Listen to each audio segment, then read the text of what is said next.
Narcissist அப்படி விழ மாட்டாங்க. அப்படி ஒரு ஈகோ இருக்கிறவன் எப்படி காலில் விழுவான்? இதுக்கு முன்னாடி எல்லாம் கூட விஜய் வந்து நடந்து போகும்போது ஒரு ரிப்போர்ட்டரை யாரோ ஒரு செருப்பு கீழே வந்துடும், அதை எதாச்சியா எடுத்து கொடுக்கறதா இருக்கட்டும், இல்ல இந்த எஜுகேஷன் ஃபங்க்ஷன்ல எல்லாம் பார்த்திருப்பீங்க, மக்கள் கிட்ட வந்து சாதாரணமா பழகதா இருக்கட்டும், ஒரு தம்பிலாம் வந்து மேல கை போட்டு போட்டோ எடுப்பாங்க. நார்சிசிஸ்ட் இதை அலோவ் பண்ணவே மாட்டாங்க. நீங்க போய் சைக்காலஜி படிங்க. நார்சிசிஸ்ட் அப்படின்ற அந்த ஈகோ இருக்கிறவன் ஏன் வந்து இதெல்லாம் அலோவ் பண்ணணும்? ஏன் காலில் விழணும்? அப்ப காலில் விழும் அளவிற்கு அவன் வந்து மக்களை வந்து சரிக்கு சமமா பாக்குறான்.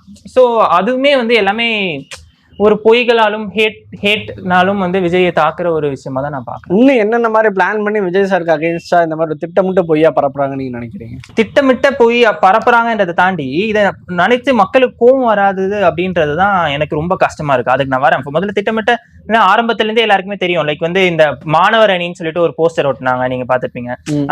அதுக்கப்புறம் கேட்டா மாணவர் அணி யாருன்னே தெரியல. மாணவர் அணின்னு சொல்லிட்டு வயசானவங்களாம் வந்து ஒட்டிட்டு இருக்காங்க. அதான் வீடியோ எல்லாம் கேட்பான், நீங்க மாணவர் அணியா சார் அப்படின்னா அந்த ஒரு 50 வயசு ஆள் வந்து ஒட்டிட்டு இருக்காரு, யாருன்னு கேட்டா டிஎம்கே ஓட்ட சொன்னாங்க அப்படின்னு சொல்றாங்க. அதே அதுல ஆரம்பிச்சு ஃபுல்லா மீடியால இருந்து ஜேர்னலிஸ்டுக்கு காசு கொடுத்து பேச வைக்கிறதா, அதை விட தாண்டி இப்போ ரீசெண்டா நீங்க பாத்துருப்பீங்க, ஒரு அக்கா வந்து